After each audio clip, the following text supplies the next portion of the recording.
Hello, and welcome back to episode 8 of Go Forth Podcast.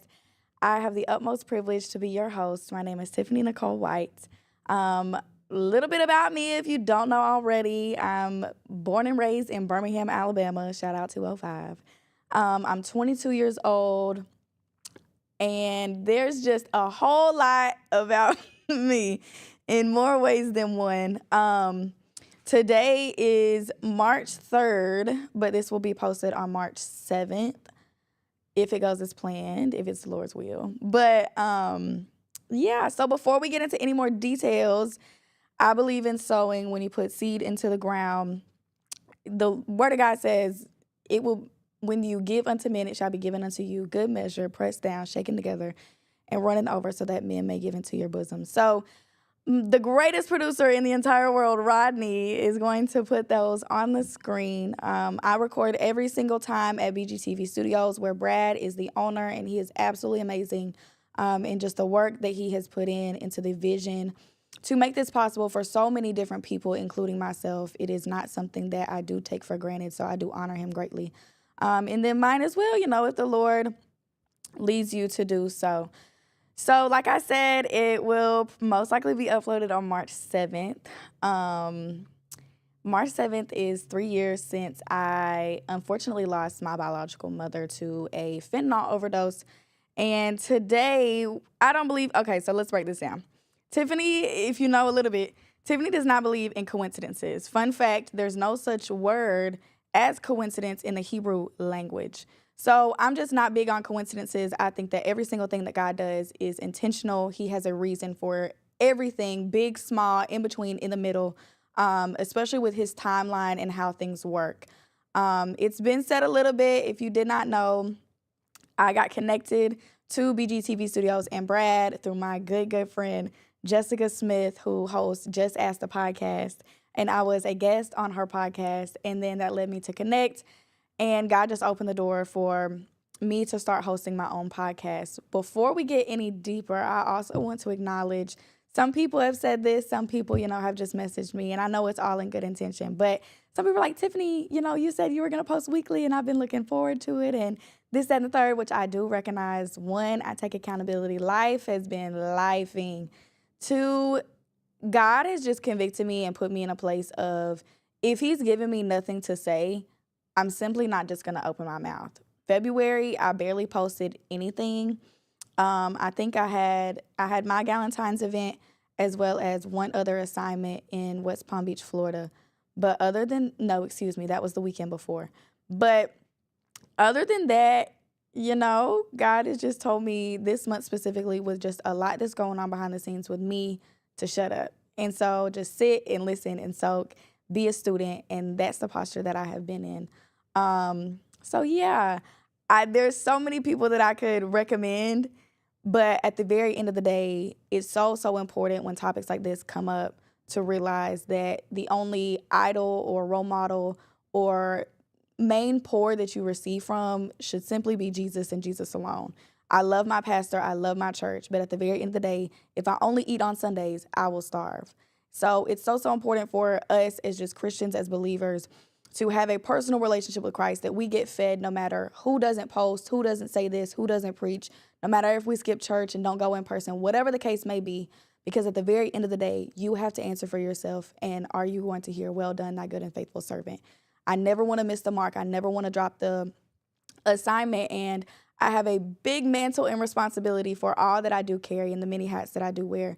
But at the very end of the day, I simply just want to point people to Jesus, not Tiffany or my face or anything like that in any way, shape, or form. Because if it wasn't for God, none of this at all would be possible. So I just wanted to get that little disclaimer out of the way. Another disclaimer as well before I introduce my amazing guest for today's podcast is there will be discussions of sensitive topics in this podcast. It's probably not going to be, sunshine and rainbows and happy and giddy and all the things.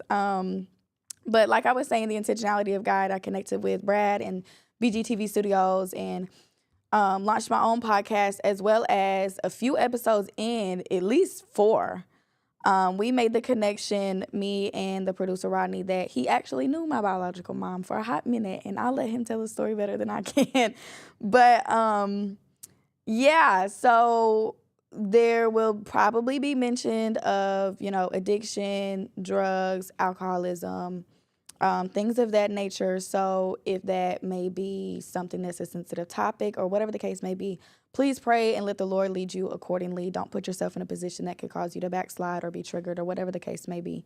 But yeah, my expectations for this, because me and Rodney really have not talked much about what he knows, what about what could, possibly be said. And if I'm truthfully honest, I have put it off for a hot minute because we discovered this in, what was that, early December? I believe it was before Christmas. Yeah, it was before Christmas. So it's been 3 months, a quarter of a year.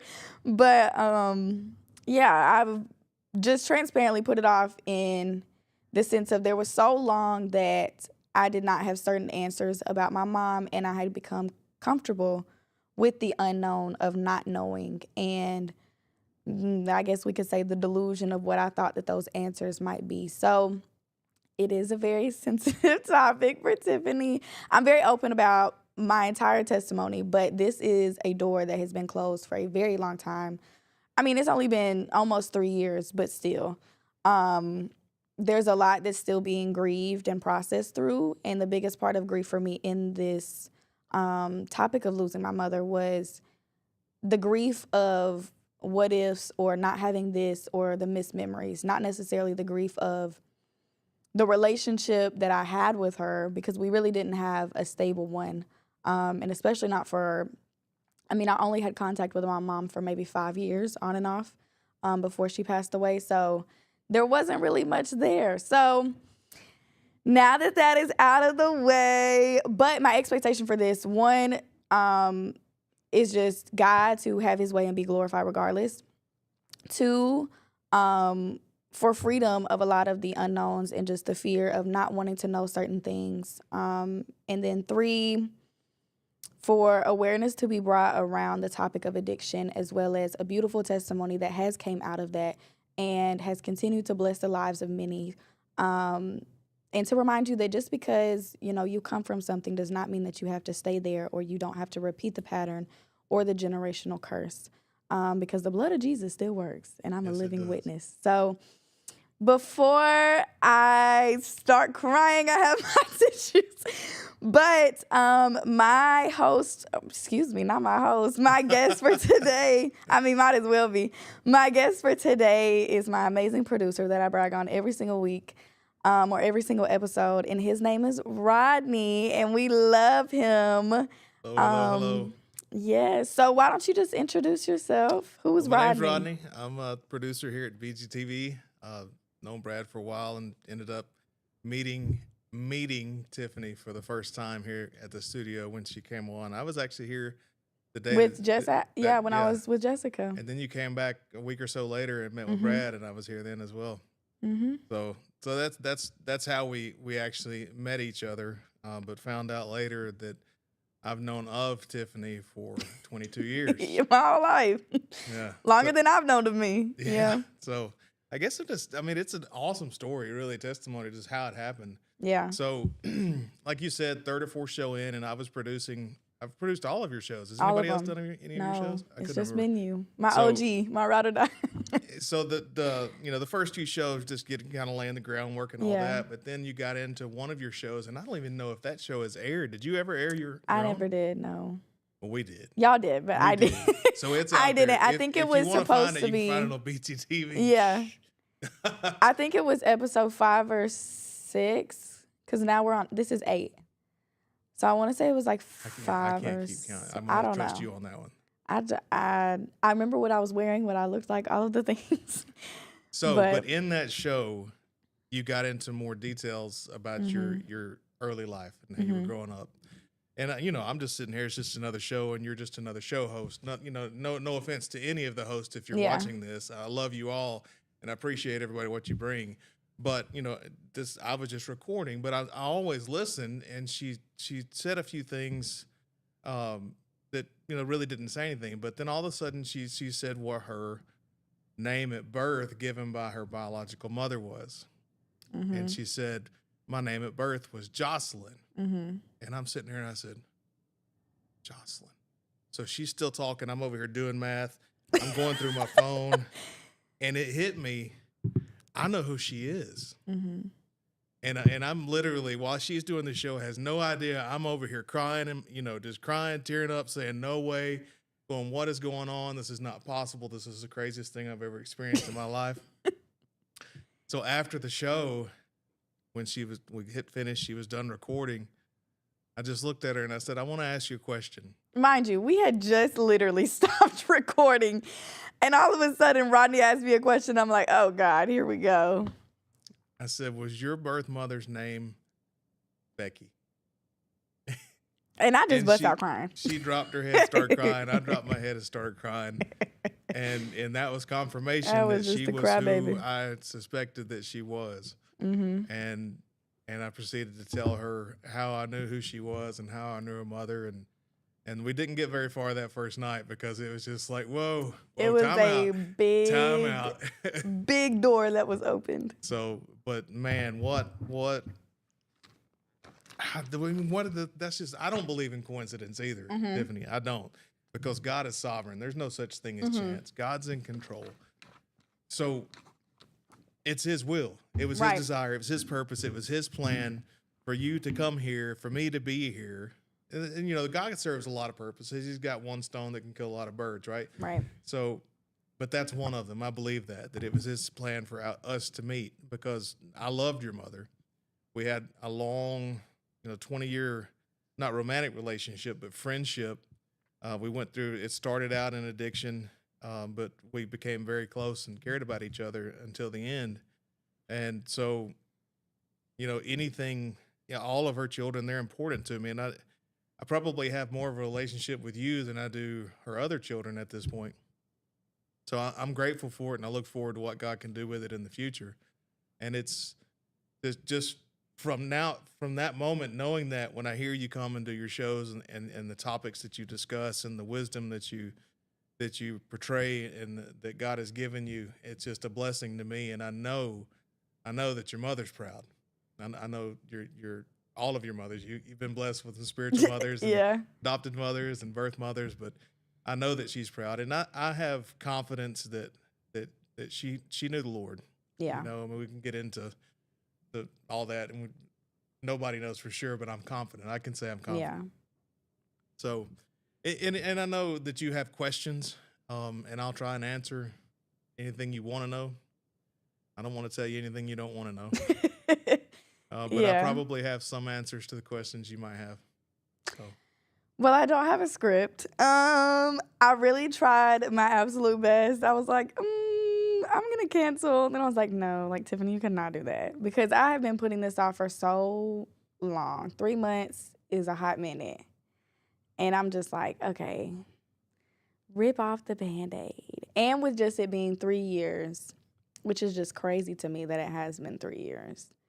I think back to who I was 3 years ago when I got that phone call, to even when I had first discovered who my sisters were, my biological sisters, and then the first day I ever met my biological mom that I can remember, and just the different phases of life that God has brought me through and that I have evolved and grown from. But in particular, me 3 years ago to me today, two completely different people, because it was really, I was already going down a wrongful path in my life.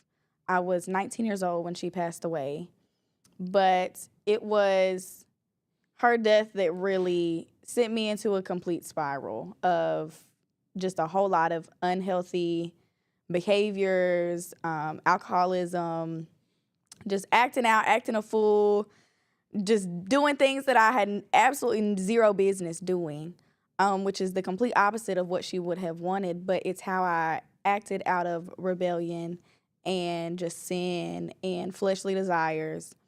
And then it almost took just that. So the topic of grief.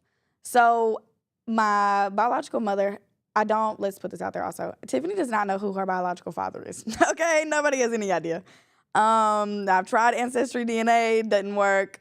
Nobody pops up. My mom. And of all the questions you have, that's the one that I can't answer either. Yeah, no. Like, nobody knows. Literally nobody. And my mom really didn't even know when she was alive. I mean, in all transparency, she gave me a name when I was 17 years old. I found his number. I called him. He stated he didn't know my mom, never been married, never had any kids, and to leave him alone. And I was like, oh, okay, great. Like, that's just that. And I never tried to reach out since then. I've like checked in and stuff and like looked on his name or like looked up his Facebook profile and stuff. But like, I have no idea if that man is my dad. And I mean, same thing with just avoiding it. I just don't think, at least not right now, would be a good time for me to try to reopen that door. But in the sense of my mom dying, like that was I mean, like I said, she had a father who was my grandfather, who I met twice. And I was there when he actually passed. And I was like, I just turned 15. And that was like the first experience of like true grief in the sense of like I could actually process like what was going on. Because before that, we had like family friends who had unfortunately passed away. I had an aunt who passed away when I was younger in my adolescence. But me being 15, I kind of understood. And then also with me being there to witness it, it was a whole nother thing. But the first true experience of grief in the sense of physically losing a person to death was my biological mom. And this was before I had like recommitted my life to Christ, got back in the church, all of the things. So I was already on a path to premature death, if we're just going to call a spade a spade. But that just opened the door to so much. And I don't blame her for that. And a lot of the healing and stuff that I've had to do over the past 2.5 years now, or even 3 since she had died, was understanding addiction as well as deconstructing this false ideology that I had and just misconception around it. Because I struggled with alcohol. I never struggled with drugs because I, like to this day even, and even growing up, I never took medicine. I hated taking medicine. I don't even like now taking ibuprofen or like Tylenol or anything, because although I'm well aware it's very unlikely to get addicted to ibuprofen and Tylenol. But with just the sensitive topic of my mom, and I know it runs in the family and all of the things, and me being most like her personality-wise, or, you know, people that have been around us have said, and even her when she was alive has said, well, Tiffany, you just act most like me. And I'm like, that's kind of scary. Yeah. But yeah, just like being a child trying to process so many different emotions to now being an adult and her not being here, having to process so much grief and anger and sadness and regret and, you know, what ifs and missed opportunities and just all the things of not even understanding. Because I grew up already with imposter syndrome and just this false identity because I didn't know where I came from. I didn't know like the family that I was biologically born into. I didn't know anything. I knew I was adopted. And then my parents had told me like her name was Becky and she had blonde hair and that I had some sisters. That was it. That was all. And she was promiscuous.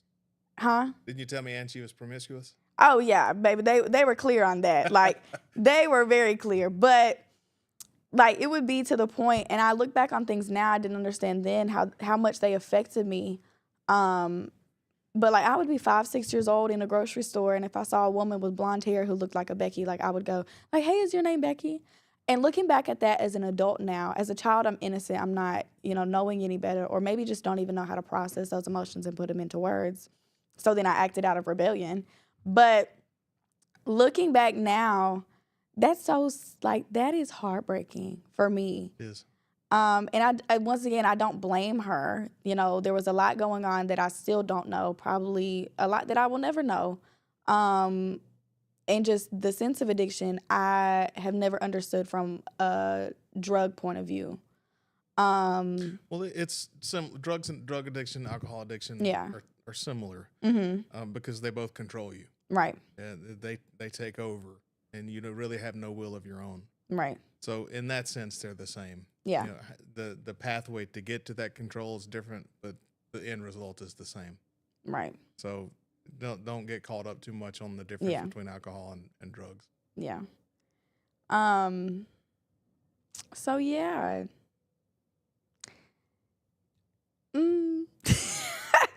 It's not funny. I just, but Well, there's so you naturally speaking, the deck was stacked against you from the day you were born. Yeah. I mean, that's just naturally speaking, it was. Yeah. Anytime that there's, adoption, God's will, if we're gonna speak from a faith perspective, God's Right. will is for children to be with their parents, their mother and their father. I mean, that's his design. That's what he wanted.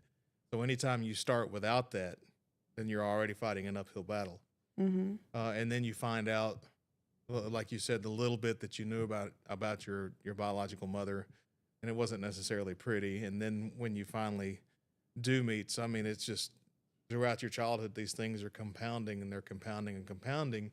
And then you finally meet her and reconnect with her and find out even more truth about her past and how she was. And then you're dealing with, okay, because I can imagine, you can tell me because I've never been in this situation, Yeah. but I bet growing up, you fantasize in your mind that there was probably a good reason that she gave you up. Yeah. That it was more than just what they were saying. It really wasn't that bad. And then you find out it was that bad and worse, right? So you deal with abandonment all over again, and then you're not understanding and probably went through resentment and anger. I can imagine you went through the whole gambit of emotions while she was still alive. Yeah. Would that be accurate? It would. I mean, and there's people who were in my life at that time, as well as my sisters when I talked to them. Because we all have, let me say this also. Tiffany speaks about my biological mother from Tiffany's point of view. I love and I honor and I appreciate my two older biological sisters. We're half sisters. We all have different dads, but the same mom. But I also honor the fact that we all had different relationships with our mom. They grew up, they were adopted by family and kept in the family and grew up, around her and all the things. I was put into the system. I was 8 days old. Well, I was born addicted to cocaine, but I was 8 days old when I was placed into the foster care system and placed with my now adopted family. So we have two or three, because there's three of us, three completely different perspectives on our mom and just grief and all of the things. So like the difference with me, even when she was still alive, was one, I was having to grieve somebody that was still alive and not ever knowing when I was going to get that call. Lord forbid I got that call, which I ended up getting. She had unfortunately overdosed. But also from the sense of like, I didn't understand like why me, of like why I was put into the system, or like why nobody else in the family. And there's other details as well to solidify that I will not go into detail too much about, just because they're still alive and well, and I mean no harm or no disrespect or anything. But I was never accepted, and still to this day have not been accepted by my distant biological family. Like besides my Mimi, who was my mom's mom, who passed a year before my mom did in March of 2021, and then my mom passed in March of 2022. Mimi and my mom were like the only two, besides my sisters, obviously, but like other people in the family who really like took the time to get to know me. Like I used to just show up to my Mimi's house because I could drive at this point. I was 16. I would show up, and unfortunately she was dealing with grief on her own of her husband of 50 years, which I can never imagine that. That would, Lord knows, he could be the only reason that I could ever get through something like that. But I mean, and it was just a lot. Like, they were the only two that really, had my back through it all. And there was just a lot, even when my biological grandfather passed away, like, it was a problem that I was included on the obituary as a grandchild. Like, I was a child. I had no control over where I went or who was my mother or her choices. And unfortunately, I was the punching bag of it all as a child. And then when my Mimi passed away, Amaya was born at that point. And once again, it was a problem that she was included as a great grandchild. And I'm like, I have no idea. And I mean, I'm at peace with that. I have forgiven them. You know, a lot of the stuff I don't take personal because I know that we don't wage war with flesh and blood. Right. But I mean, it was like you said, the cards were just stacked against me just because of who my mom was or who people misunderstood my mom to be. Because at the very end of the day, we can both agree on this, I believe. She had a very big heart. Absolutely. And because of just things that she went through from a very early age, cards were stacked against her as well. I mean, she was, from what I can gather from the documents that I have seen, of just like a mental evaluation, my foster care files, some of those with DHR and just reports, and her criminal history and stuff like that I've been able to see. I mean, she was misunderstood. She was an outcast. She was the black sheep of the family. And then here comes Tiffany, outcast, blackest sheep of the family, like misunderstood all of the things my whole life. And I acted out of rebellion, as did she for majority of her life. But for me, because I can't speak for her, but for me, it was, I never got that one-on-one attention or understanding or that safe place to communicate some of my emotions. And I don't blame my adopted parents. I've made that very clear anytime this is brought up. They did the best that they could with the capacity that they have. And they do watch this, so hello, I love you. But I'm also not going to limit at the sole fact of their feelings might be hurt, because the truth is the truth. How I feel was valid. We've been through this. We've talked about it. Boundaries have been established.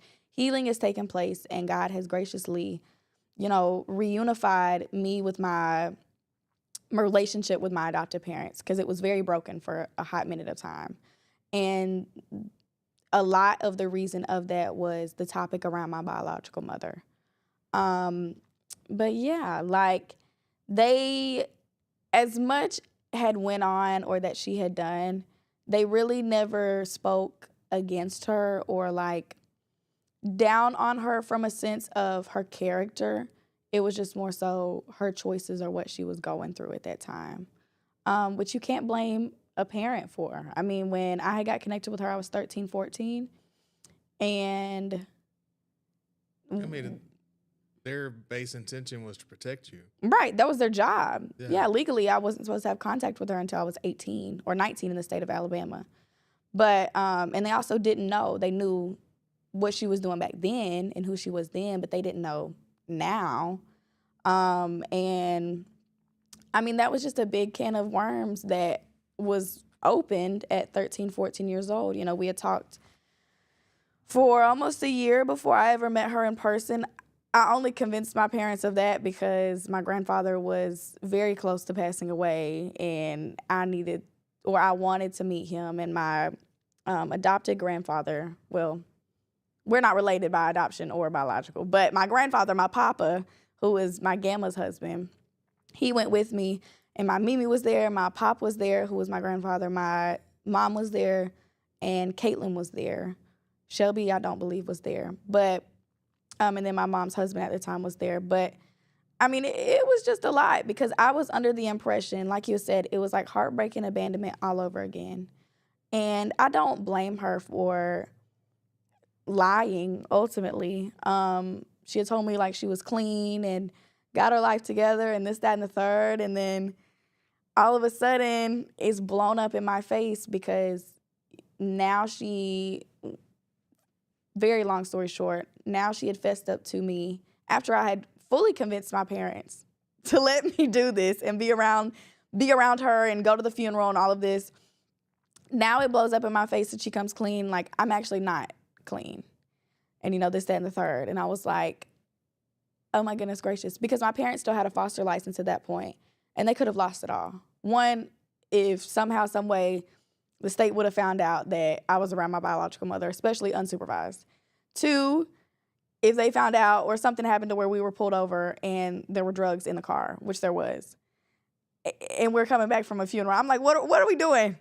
We're going back to the house that you've told me that, you do. Because I don't know, and excuse me if it's, an ignorant statement, but the way that I kind of put it into words, because when I tell people like, oh yeah, like my mom was addicted to cocaine and crack, they're like, oh, like when I think of a crackhead, or like when I did in the past before I was educated, like I'm thinking of somebody homeless on the street, like, all the things. My mom was high functioning. I mean, she could take care of herself. She lived in a big old house.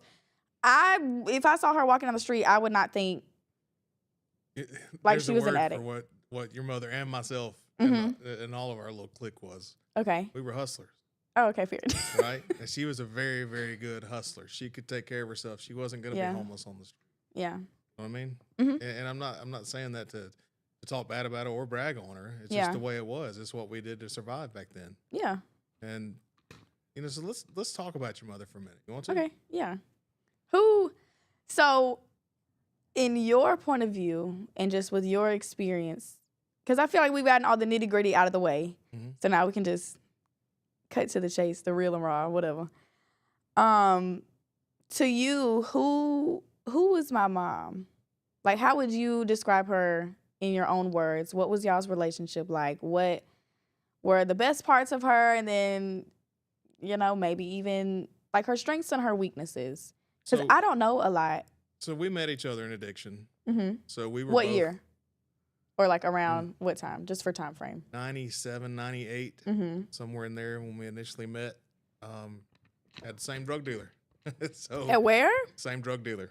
Oh, okay, period. Yeah. So that's how we ended up meeting. We crossed paths, connecting with the dealer, and then,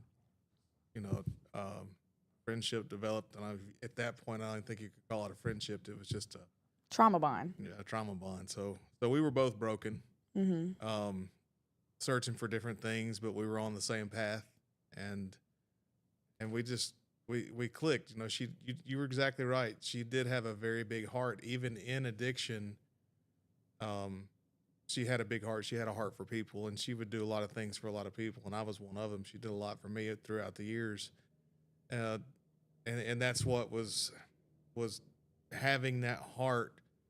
But with her children, the addiction didn't let her to have, to share that heart with her kids, and you can say, well, we should have stopped getting high. Well, yeah, I mean, there's so many addicts in the world, and that's really easy to say.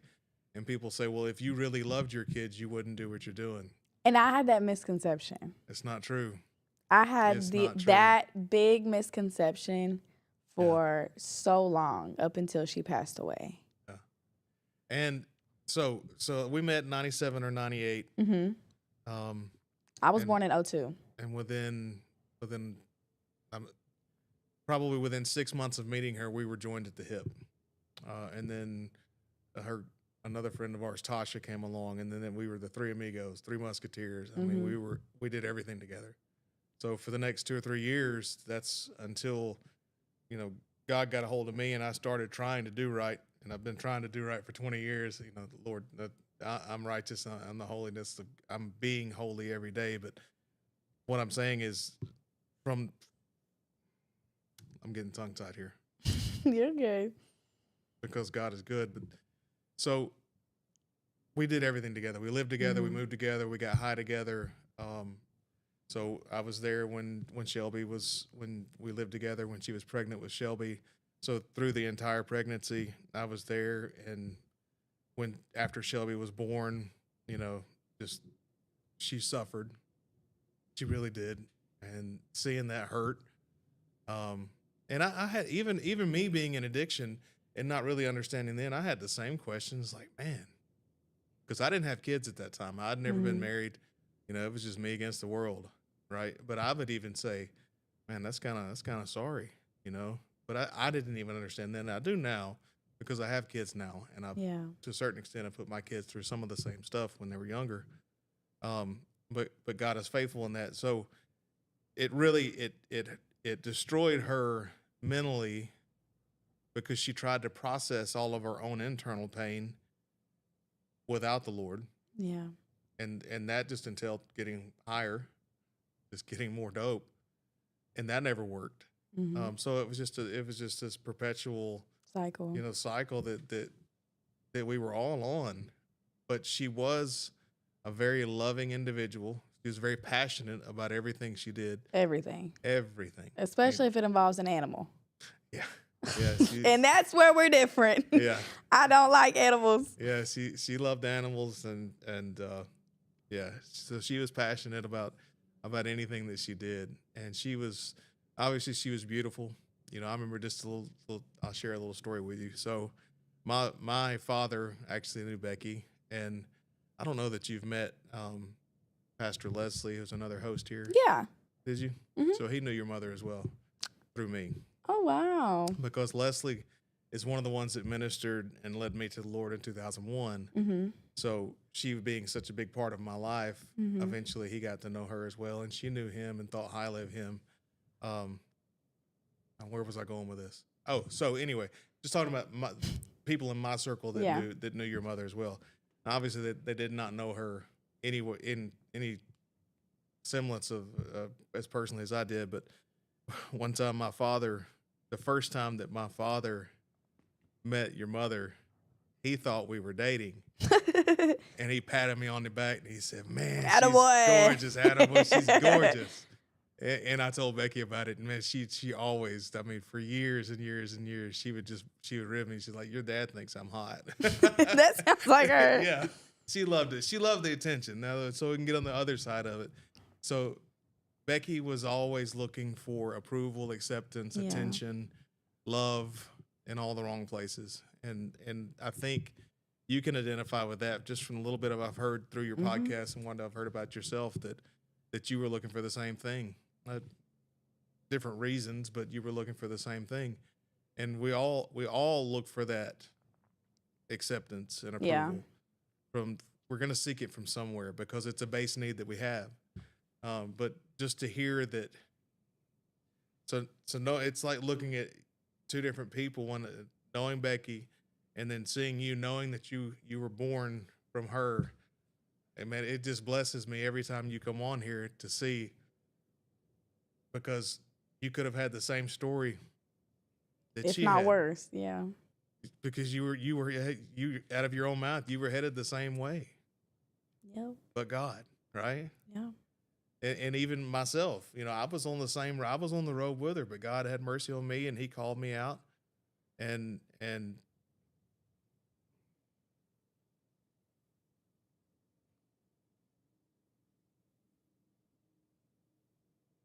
you know, there's so many that had the same story that never made it out. Yeah. And that's another part of it all. Like, with the faithfulness of God, I also had to wrap my mind around, okay, why me? And that was another thing of like, why couldn't have, or being okay with God's will and his timing on how things had come about. Because it wasn't until after my mom passed to where I rededicated, and then it wasn't until after my grandmother passed, my Gamma, not my Mimi, but my Gamma, who I mention frequently. But it wasn't until after she passed that I got involved in active ministry. So then I would have these questions, and that was just a whole thing to process as well, on top of grief of, well, why couldn't any of this happen, you know, while they were here, or things of that nature. But ultimately, you know, I don't believe anything that my mom went through was in vain, because I learned a lot from it. Even just like the little bits and pieces that I did know. Like, I never touched a drug on a habitual basis. You know, I had tried marijuana a few times. That was just never my field or my choice. But anything other than that, never got involved with, just because of I saw what effect it had on her. And I never wanted to go through that or even start that. I mean, I had been around drugs plenty, but there was always that little like voice in the back of my head of, girl, you better not, because you've seen it only takes one time. It really only does. It really does. That's it. And so I never even wanted to experience that first time. And you know, a lot of times I'll credit my God snatching me up. You know, ultimately I'll talk about me being in the abortion clinic. But it really stems all from, or before that, not really all of it stems, but a big portion before that of just the intentionality of God was, how did I even get to that point, was my biological mom passed away unexpectedly from an overdose. And that was March. I was in the clinic in August. From a drug she didn't even use. Yeah, that's a conversation for another day. Sorry. No, her drug of choice was cocaine and crack, simple and plain. She really didn't switch it up from what I understand. She was faithful to those two. Yeah. And then all of a sudden, she went through a divorce with her husband and got around the wrong crowd, which is just 500 million topics that we have conspiracy theories on, whatever, thoughts, opinions, whatever. But, and she overdosed on fentanyl, of all things. And I was just like, there's no way. My mama was an OG in this game. Like, she knew good from bad batches. Yeah. And just like, and so I'm like, what? Because it's so bad to say this, but I mean, I was convinced she was never going to overdose. Like, she was invincible to death with drugs. It's difficult to overdose from cocaine. Yeah. It can be done. Yeah. But it's difficult. Yeah.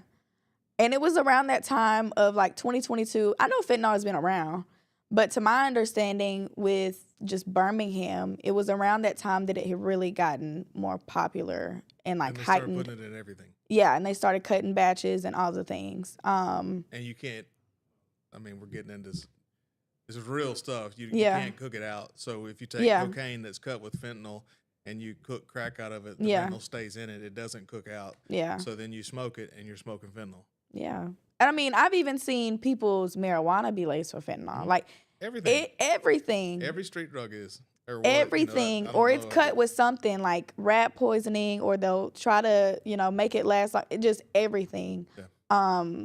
It's not like it used to be. Well, I don't know, but from what I've heard, the good old days of, No, there's no good old days. But for lack of better words, but I understand.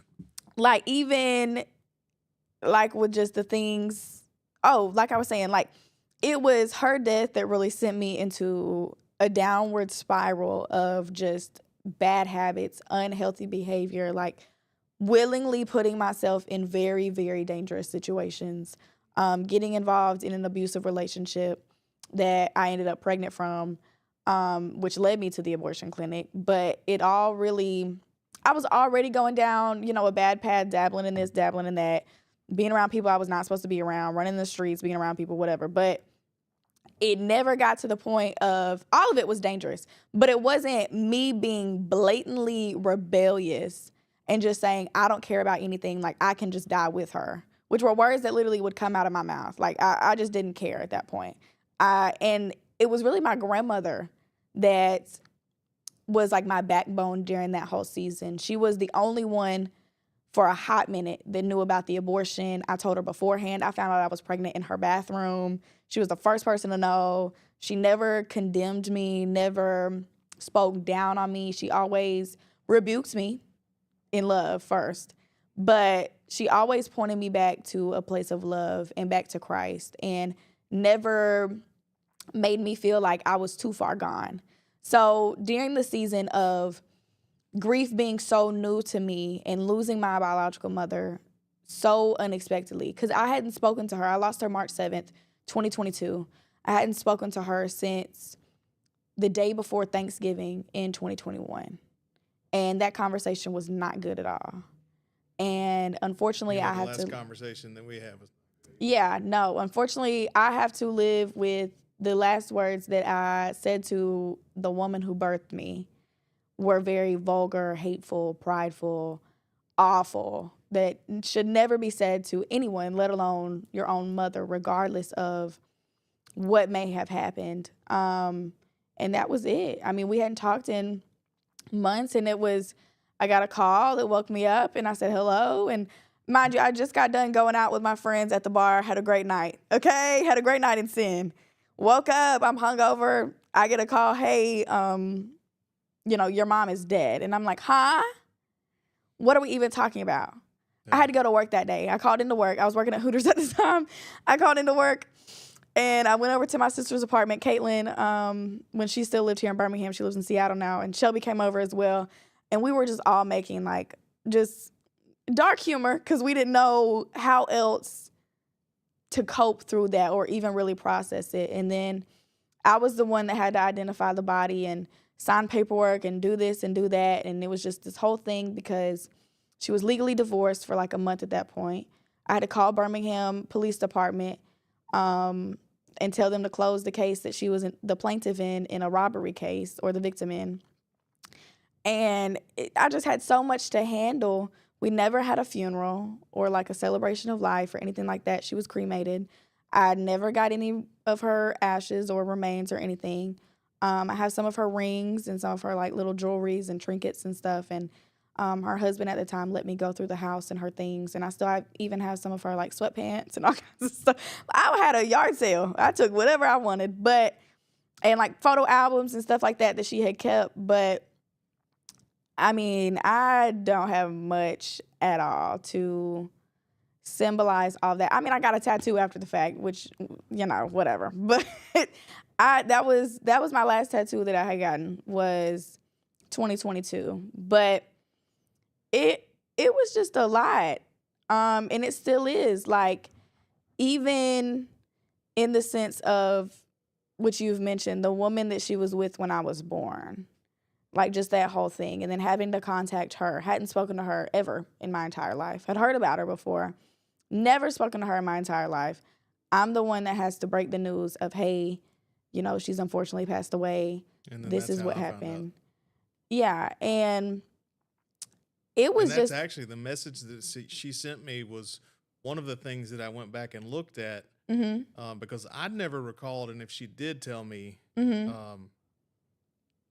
through the years, because every time that I would, when we would not see each other, speak to each other for long periods, and then we would catch up, and she would always give me a report on all the girls. Yeah.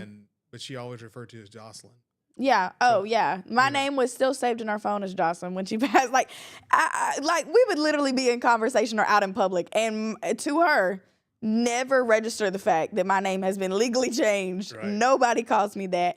And it was a sensitive topic for me for a hot minute of, I wouldn't tell people, or, I mean, I'm just now able to really, talk about it, that I feel comfortable doing. So, all of my friends and people know, don't ever in your life refer to me as Jocelyn. That's just a sensitive topic. That's just what that is. But, I mean, I had her girlfriend's middle name, and I've been told so many stories about how my name even came about. I don't know.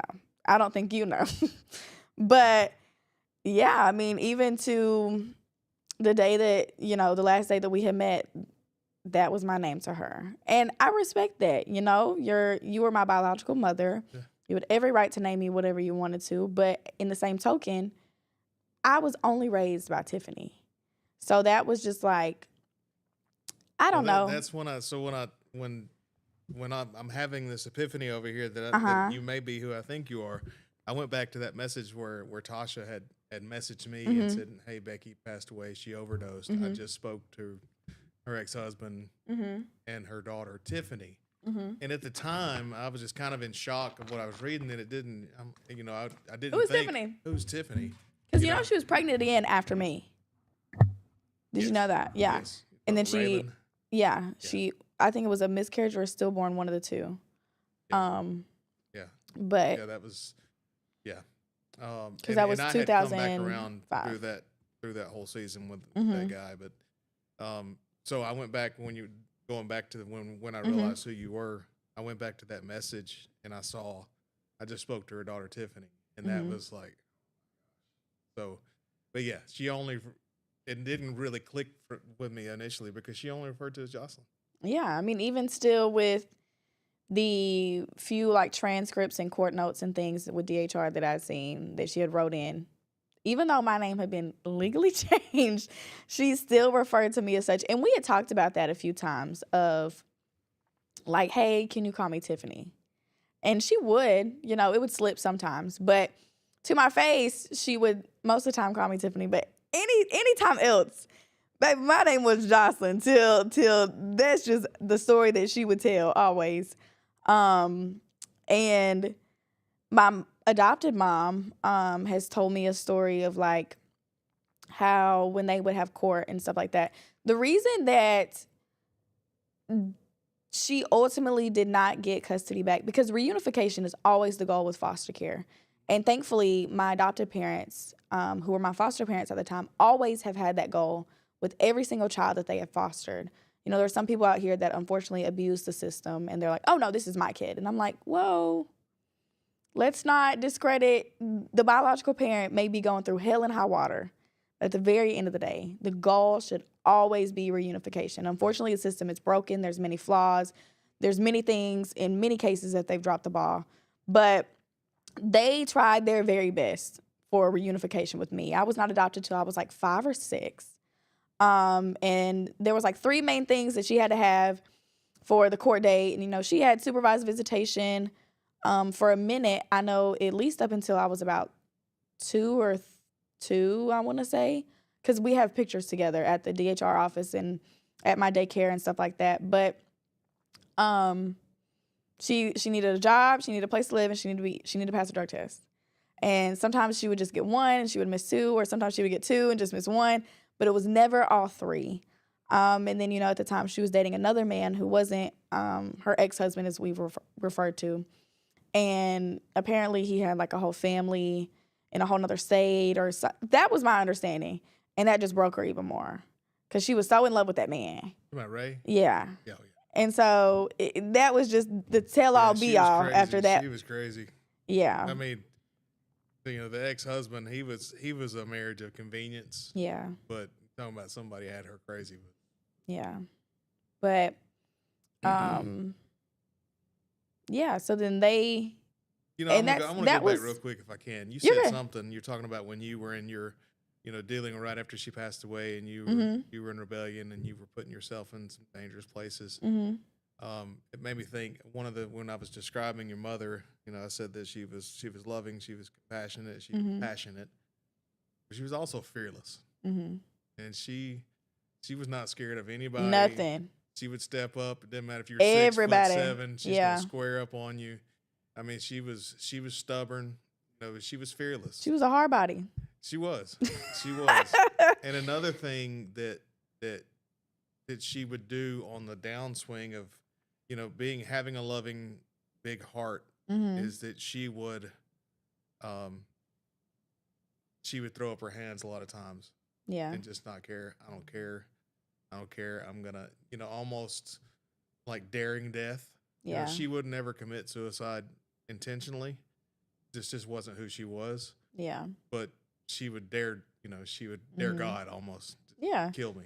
Because when she first passed, that we didn't know anything for real. We knew that there was an apparent overdose, but the details were very, very spotty up until like 2-3 weeks after she passed, when we finally were able to access the police report and they released some of her belongings to us.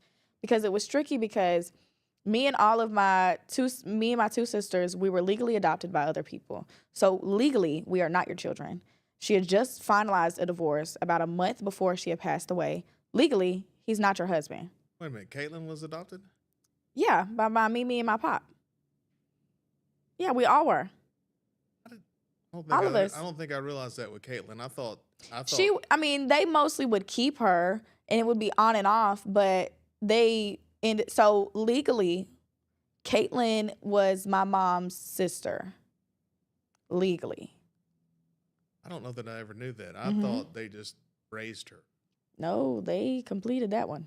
Okay. And then my mom's sister adopted Shelby. Yeah. Yeah. So then legally, Shelby was my mom's niece. And then me, baby, I ain't got nothing to do with nobody.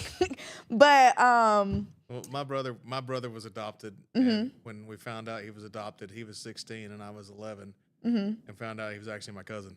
Oh, okay. Well, period. So when my mother's sister was 15, she got pregnant with him. Couldn't raise him. Yeah. So my mom and dad adopted him and raised us as brothers until he was 16, and then found out that we were actually by blood or cousins. Now, still, he's my brother, and all he'll ever be to me is my brother. Yeah. But blood-wise, we're cousins. So we got a little Jerry Springer in us, too. Yeah. Please. But, I mean, yeah, like, so legally, I couldn't really fault the system. Like, it was a very complex situation. But eventually, her ex-husband and me were able to pick up the police report, and then eventually my sister went back and got some of her belongings that were put into evidence or just held. And then we had went through those and all the things. But even still, like, we had the opportunity to go through her phone up until the day that she had died. And by this point, it had been 8 months, if not a year, since she had passed. And it was just like day one all over again. And just so many things that I wish I had not been exposed to. But I'm glad that I am. I mean, I knew the truth. I know the truth now. But there was just so much more of the worst parts of her that I had to discover, and I had to sit through, and I had to, find out per se. So it was just, I mean, it was a lot. It was a whole lot because I had no idea most of the things. And I'm also not going to sit up here and blast her business because, I mean, God rest her soul. But exactly. We don't want to, I mean, yeah, we no. loved her. I loved her, Yeah. I knew her for, she passed in 22. Mm-hmm. We met in 97. Mm-hmm. How many years is that? 25. 25 years. Mm-hmm. The last time that I spoke to her was, and I shared this with you off camera, but the circumstances around that, and it was not pleasant the last time we spoke, and I regret that. But it would have been in August or September of 2000. It's the last time that we spoke. Yeah. So, and I regret that. So when Tasha sent me the message, I dealt with some guilt over that because I cared a lot about her, and did a lot of things, even, and I tried to minister to her, and father was a pastor. Yeah. So she knew, she was raised in church. She knew the word. She knew the truth. But she was, church hurt, I guess you could say. So she had issues with that. But she knew the truth, and I tried to minister to her, and she saw the goodness of God in my life throughout the years. Her and Tasha both, and I tried to minister, but then I would screw up and end up, one day I'm preaching Jesus to them, and then the next day I'm getting high with them. Yeah. So I kind of ruined my own testimony with them. So I deal with, still today, I feel from time to time the enemy will come at me with guilt about that. But the truth is the truth. Yeah. Whether you're telling it when you're getting high or when you're not, truth is the truth. Yeah. So she knew the truth, and I believe that she believed the truth. That's my personal belief. I'm sorry, I didn't mean to get off into that. No, you're fine. Again, but I just want to say, I knowing her as well as I did, her death was not intentional. Yeah. I can't say anything more than that, but I know her well enough that she didn't mean to overdose. Yeah. And I mean, we've talked a little bit about that and stuff, but unfortunately, and the crazy part about it all is looking back then to where, like I said in the very, very beginning, looking back to where my life was then compared to my life now, and just the intentionality of God, of just even us connecting, or just where God has taken me in my life now, smallest little details, in one of her mental evaluations that she had with the state when I was born, that she was required by DHR to get, it talks about how she regretted dropping out of school because she wanted to pursue a degree in law. Well, Tiffany works as a paralegal and legal assistant in criminal defense law with no college, no nothing except for just references, people vetting my name, and me just being very good at admin work. Yeah. And so just little things like that, I'll still see and be reminded of the sovereignty of God, as well as just because physically she is not here anymore. There's still so much legacy to be brought forth, and I want to attain to the characteristics that she had of the best parts of her, because she had so many good parts. She did. And that's just who she was. She was very passionate about any and everything, especially animals. But the Miami Dolphins, because of Pop, and just she has glass little dolphins. And I saw one when I was in West Palm Beach, Florida, preaching at the airport, and it just made me almost fall out in the floor because she had 3 of them for me, Caitlin, and Shelby. And so then I was just like, oh my goodness. And then, I mean, the topic, and we're closing, but the topic of people will ask me, do I ever regret me not letting her meet Amaya, my daughter? Because she never got the opportunity to. Once again, me being ignorant, not understanding addiction and things like that. I'm also 18 years old, okay? Trying to just scavenger through motherhood as a whole, on top of me still being a child myself and just that whole situation. I was like, no, you need to pass the drug test to like be around my kid. Like, I'm so sorry.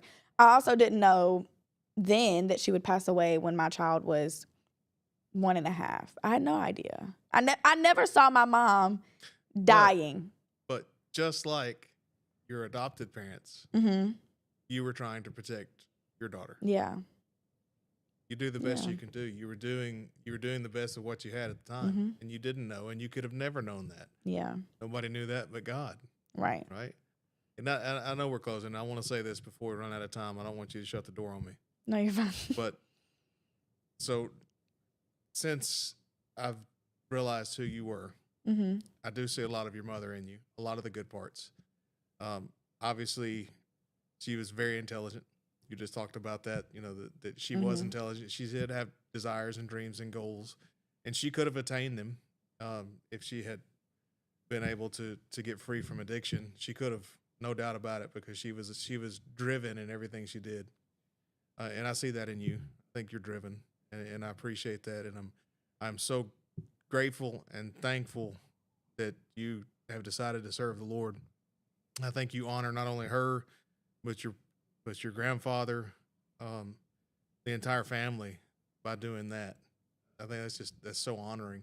And as a friend, a long-term friend of your mother's, I'm proud of you for the decisions that you've made and the path that you're taking. And I'm just excited about what God's doing right now, and can't wait to see what he's going to do through you in the future. And I know that so many lives have been impacted by your testimony and by your ministry. And I'm grateful to be just a small part of it, and just to sit on the sidelines and watch it. Yeah. I know your mom's proud of you too. Well, to God be the glory.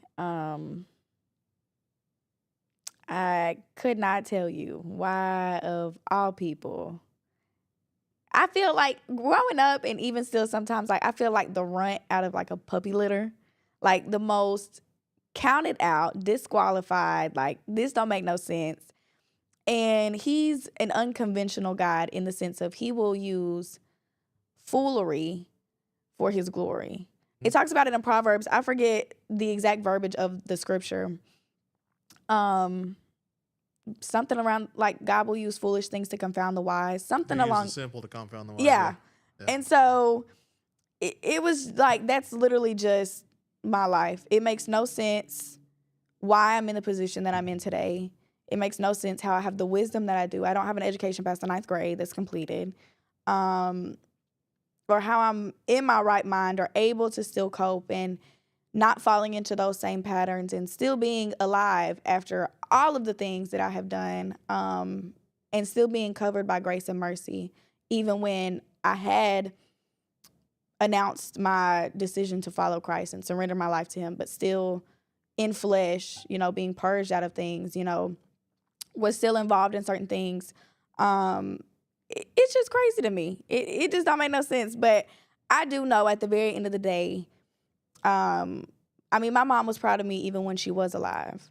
And I was a hellion. So I can just imagine, like, now, even like with my grandmother, my gamma, just the way that they would sing from the rooftops. And even in my lowest moments, still being there for me and having my back 500%. Now, are you dramatic? Oh, very. You didn't know? I figured. Okay. I figured. Yes, very dramatic. Becky was a little dramatic as well. Very dramatic. We would bump heads a whole lot. Yeah. A whole lot. But yeah, there's just a lot about my mom that I knew briefly that I see in myself, good and bad, that the Lord has, used for his glory, as well as is still purging and pruning. But I don't think being dramatic is a bad thing. But I'm very passionate. That's what she was saying. If I call you Becky one day, you gonna slap me? No, she would do that all the time. My Mimi would do that. If you start getting dramatic on me, I'm gonna call you Becky. No, my Mimi would do it. My sisters have done it. Like, I mean, we were the most alike out of the whole group. It just simple and plain. Like, and that's why we would just get into it like we did.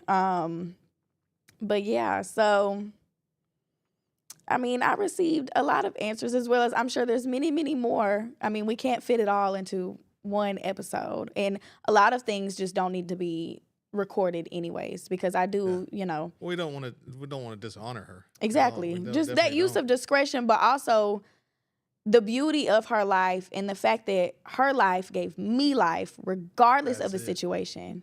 Well, that's God's redeeming plan. Of right? course. Come on. I mean, of course. Romans 8:28, right? I was talking to Jacob about it earlier before you got here. Mm-hmm. That everything, all things, work together. Even broken, addicted. I mean, you look through the entire Bible. We could go on. We could do a whole other show. Noah was a drunk. Right? Yeah. So yeah. Rahab was a prostitute. You are a testimony to a redemptive God. Yeah. And come on, glory. That's and I'm done. I'm gonna turn myself off. Thank you for having me on your show. Everybody say thank you, Rodney. We love you, Rodney. Woo! Peace. But yeah, I'm proud I didn't cry. Yay! I was trying my best to hold it together. I'm still on the mic. I probably cried more than you did. Yeah, I mean, I'm sure when I leave, but not from a sense of, like sadness or heaviness or grief, but just for the sense of there's so much about my mom that I didn't know. And as I learned more, coming to the realization of I can find out more in a past tense, but I'll never have that like present tense as long as we're here on earth. Now, do I believe, like we had said in the beginning, like she knew the Lord, she had a relationship with God. I'm not the judge or the jury to say what happened. Because we've had this conversation. Like only that person within themselves can confidently answer that question, yes or no. Thank God. Because salvation is a gift. It's not, yes, we are called to live holy. Holiness is forever, right? Let's please be plain and clear. But, I mean, we truly never know. So, yeah, I mean, I have full confidence that hopefully, prayerfully, if it's in the Lord's will, that I will meet my mother again one day. And like I say, it's like in the book, like there will be no more pain, no more sorrow, no more grief. We won't be in our natural bodies. And even still, I don't believe that then with the concept of, how it talks about in the Bible, like when we go to heaven, we're not married anymore. Mm-hmm. Like, is it still in the sense, because we're all just like brothers and sisters of Christ. Is that in the sense also of like, from your understanding of like mother and daughter, or...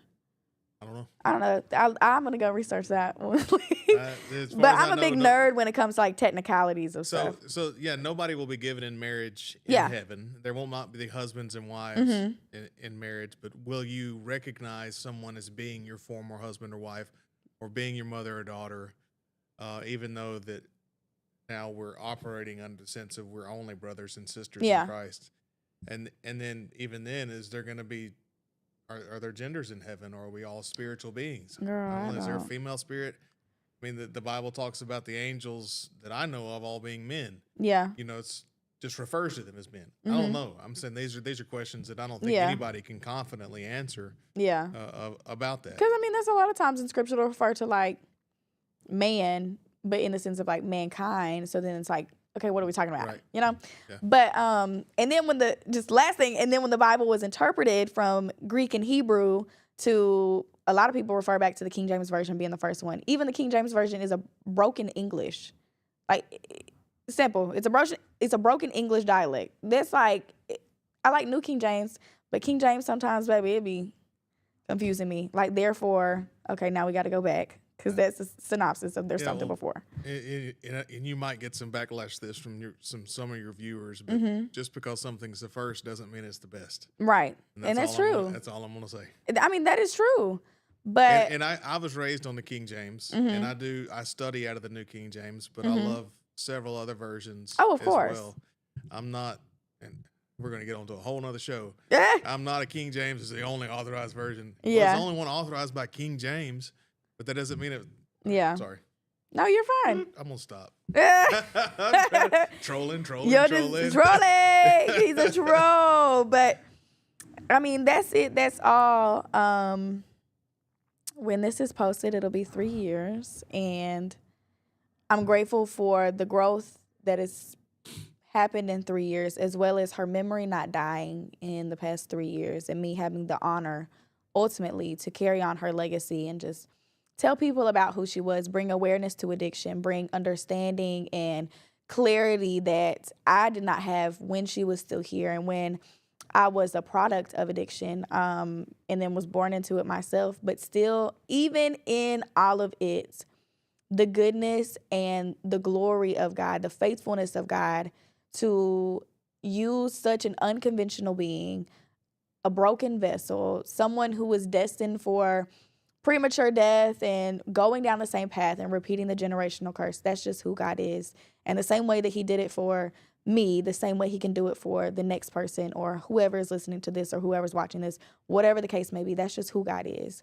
And I feel like today's episode really encamped a lot of that, and also put the focus of we are very imperfect people, striving to be perfected by a perfect God every single day.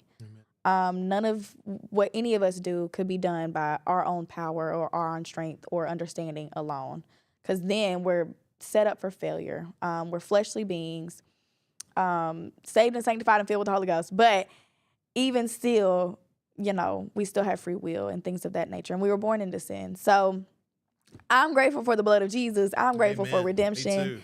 I'm grateful that just because a story may have started some way, God has the final say. He knows the beginning from the end. He's the author and the finisher of all of our stories. So I'm just grateful for all of that, and I'm thankful that you listened to today's episode. We did go over a little bit. Of course, we love you, Rodney. But that is it for today's episode. Go back and watch the other ones if you have not already. May the Lord bless you and keep you. And until next time.